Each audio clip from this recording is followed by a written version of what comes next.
Hello नमस्कार साथियों, दूसरे सिविल क्लासेज में आप सभी लोगों का स्वागत है, हार्दिक अभिनंदन है। मेरे प्यारे साथियों, जैसा कि आप लोग भलीभांति परिचित हैं कि हाल ही में हमने करंट अफेयर के संदर्भ में अपने अध्ययन और अध्यापन के कार्यों को प्रारंभ किया है। और करंट अफेयर के संदर्भ में कुछ महत्वपूर्ण जो आपकी खबरें हैं हमने आपको देने का कार्य भी किया है। और हमने निर्णय ये लिया है कि करंट अफेयर के संदर्भ में लगातार हम लोग क्या हैं अपने अध्ययन और अध्यापन के कार्य को आगे क्या है बढ़ा करके चलें। मेरे प्यारे साथियों, आज जिस हम न्यूज़ को आपके सामने रखने जा रहे हैं उस न्यूज़ को पहले हम क्या करेंगे, भारतीय संविधान के साथ थोड़ा जोड़ने का कार्य करेंगे। असल में जब आप भारतीय संविधान के आर्टिकल 15 के खंड 3 को कैलकुलेट करने का कार्य करते हो तो आर्टिकल 15 का खंड 3 आपको एक फ्रेज आपके सामने रखता है। और भारतीय संविधान का अनुच्छेद 15 अपने खंड 3 के माध्यम से क्या कहता है कि राज्य है ना महिलाओं तथा बच्चों के लिए विशेष प्रावधान कर सकेगा।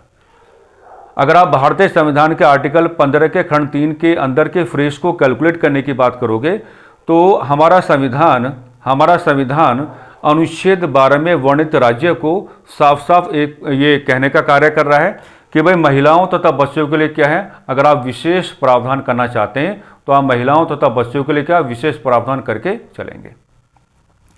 ये चर्चा हमने आपके सामने इस नाते रखी है क्योंकि देखो अलग अलग सरकारों की ओर से तमाम प्रकार की योजनाएं आपके सामने आती हैं, अलग अलग सरकार की ओर से तमाम प्रकार के अभियान कार्यक्रम आपके सामने आते हैं।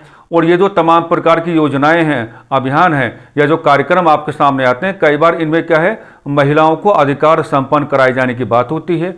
तो अगर कोई भी योजना आपके सामने ऐसी आती है और ऐसी प्रत्येक योजना का संबंध अगर आप भारतीय संविधान के साथ जोड़ना चाहें तो भारतीय संविधान के अनुच्छेद 15 के खंड 3 के साथ क्या है आप अपने संबंध को जोड़ पाएंगे। और ऐसा जुड़ाव करने में किसी भी प्रकार की कोई परेशानी या असुविधा हमारे हिसाब से आपको नहीं होनी चाहिए।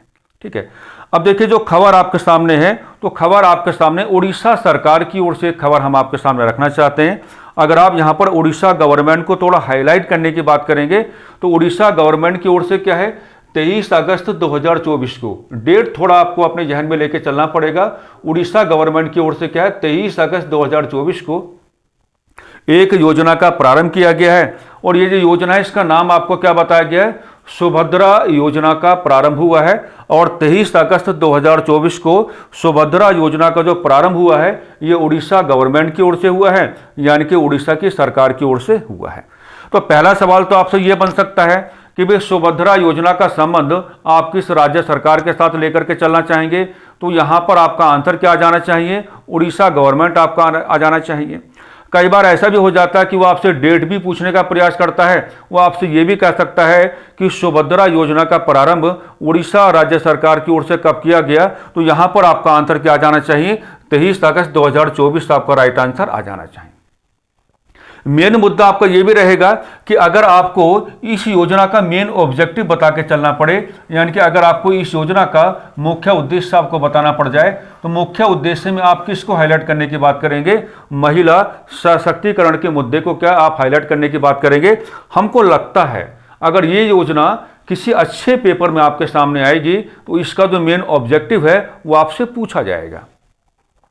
तो यहां अगर कोई भी सवाल आपके सामने ऐसा जनरेट होता है मेरे प्यारे साथियों कि what is the real objective of Subhadra योजना, तो यहां पर आपको क्या बताना है, महिला सशक्तिकरण आपको बताना है। और देखो जो महिला सशक्तिकरण का मुद्दा है आप इसमें क्या लेके चलेंगे, आप इसमें यह लेके चलेंगे कि महिलाओं के ओवरऑल डेवलपमेंट की बात हो रही है, यानी कि महिलाओं के सर्वांगीण विकास की बात हो रही है या महिलाओं के क्या ओवरऑल डेवलपमेंट की बात हो रही है। और ये जो आपका ओवरऑल डेवलपमेंट का मामला आप इसको कह सकते हैं कि इसमें आर्थिक विकास भी जुड़ेगा और इसमें आपका राजनीतिक विकास भी अपने आप जुड़ जाएगा और इसमें आपका क्या सामाजिक विकास भी अपने आप ही जुड़ जाएगा। हालांकि अगर इस योजना को आप फर्दर कैलकुलेट करने का कार्य करोगे तो फर्दर कैलकुलेशन में आपको क्या बातें मिलेंगी, बातें ये मिलेंगी कि आने वाले 5 सालों तक है ना ये योजना क्या है अपने प्रभाव में बनी रहेगी, यानी कि आने वाले 5 वर्षों तक ये क्या रहेगी, कार्यशील बनी रहेगी। और मेरे प्यारे साथियों यहां भी आपका सवाल बनेगा कि इस योजना में जो महिलाएं लाभार्थी होंगी उनका आयु वर्ग आपको क्या लेके चलना है, तो उनका जो आयु वर्ग आप लेके चलेंगे तो 21 से लेकर कहां तक 60, यानी कि 21 से लेकर 60 वर्ष तक की जो आपकी महिलाएं हैं, आप उनको क्या है इसमें कैलकुलेट करने का कार्य करेंगे और इन महिलाओं को क्या है वो राज्य सरकार की ओर से क्या है वित्तीय सहायता प्रदान की जानी है। और वित्तीय सहायता का मुद्दा क्या होगा? महिला सशक्तिकरण।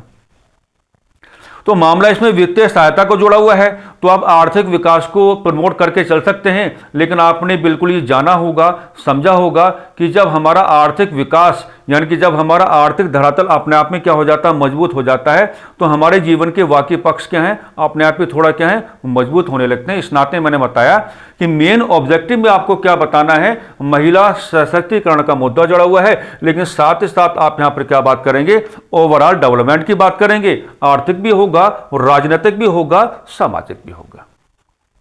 तो हमने आपको बताया कि सुभद्रा योजना जो अपना प्रभाव बना के रखेगी, तो आने वाले 5 सालों तक क्या इसको कार्य करके चलना है, आने वाले 5 सालों तक क्या है भी इसको कार्य करके चलना है। और 21 से 60 आयु वर्ग की महिलाओं को उत्तराखंड राज्य सरकार की ओर से क्या है इस योजना के अंतर्गत वित्तीय सहायता प्रदान की जाएगी, वित्तीय सहायता प्रदान की जाएगी। प्रत्येक साल में मेरे प्यारे साथियों, प्रत्येक साल में क्या होगा, 5-5 हजार की 2 किस्तें मिलने वाली हैं। ओके, एक साल में क्या है 5-5 हजार की 2 किस्तें मिलने वाली हैं। और ये जो 2 किस्तें आपको मिलने वाली हैं वहां पर महिलाओं को, ये डायरेक्ट क्या होगा, उनके बैंक खाते में क्या होगा, सबमिट होगा, जिसको आप क्या कहते हैं, डीबीटी कहते हैं, यानी कि डायरेक्ट बेनिफिट ट्रांसफर जिसको कहा जाता है। तो एक साल में 5-5 हजार की 2 किस्तें इसमें क्या है दिए जाने की बातें हो रही हैं। यानी कि कुल मिलाकर के आपको यह कह के चलना है कि कुल मिलाकर के अगर एक साल में आपको कितना मिलना है, 10,000 आपको मिलना है, तो कुल मिलाकर के जो टोटल अमाउंट आपका निकल के आता है मेरे प्यारे साथियों, तो टोटल अमाउंट आपका क्या निकल के आता है, आपका 50,000 टोटल अमाउंट क्या है आपका यहां पर क्या निकल के आता है। कितना निकल के आता है, 50,000 का जो है टोटल अमाउंट जो है यहां पे आपको निकल के आता है। एक बढ़िया बात यहां पर यह भी है कि इस योजना के जो लाभार्थी होंगे, तो लाभार्थियों को सुभद्रा क्रेडिट कार्ड भी क्या उपलब्ध करवाया जाएगा, है ना। योजना में जो महिलाएं लाभार्थी होंगी उनको क्या है उत्तराखंड राज्य सरकार की ओर से क्या है सुभद्रा क्रेडिट कार्ड भी क्या उपलब्ध करवाया जाएगा। तो ये जो न्यूज है, इस न्यूज को जैसे ही हमने देखा, हमको लगा कि ये बिल्कुल परीक्षा उपयोगी धरातल है। और पूरा हम ये कह करके चलेंगे, हम ये तो नहीं कहेंगे कि इस परीक्षा में आ जाएगा, लेकिन किसी ना किसी परीक्षा में क्या है इस योजना का सामना आपके साथ होकर के चलना है। तो इस योजना के अंतर्गत जो भी महत्वपूर्ण बिंदु हमने आपके सामने रखे हैं, हमको पूरा भरोसा है, ये एक भरोसा है कि जो बिंदु हमने यहाँ पे आपको रखने का कार्य किया है, इन तमाम प्रकार के बिंदुओं में से कोई ना कोई एक सवाल किसी ना किसी परीक्षा में क्या है बड़ी ही आसानी के साथ क्या आपको मिल जाएगा। तो करंट अफेयर की जो भी लगातार खबरें आपके सामने आती रहेंगी, तो वो जो तमाम प्रकार के खबरें हैं, उन खबरों के माध्यम से हम क्या है इसी प्रकार का वेरी कंसाइज है ना एंड वेरी कंक्रीट डिस्कशन आपके सामने लाते रहेंगे, ताकि आपको भी अपना समय ज़्यादा ना देना पड़े और हमारे बीच में क्या है पारस्परिक सहयोग का धरातल लगातार क्या है बना रहे। तो मैं यही चाहूँगा कि इन तमाम प्रकार के कक्षाओं के साथ भी क्या है आप अपना जुड़ाव करके चलें। और जो पुरानी क्लासेस आपकी रुकी हुई हैं, 1 या 2 दिन में पुरानी क्लासेस भी आपकी क्या है रिस्टार्ट होने वाली हैं। बिल्कुल परेशान होने की कोई आवश्यकता नहीं है। नमस्कार, धन्यवाद।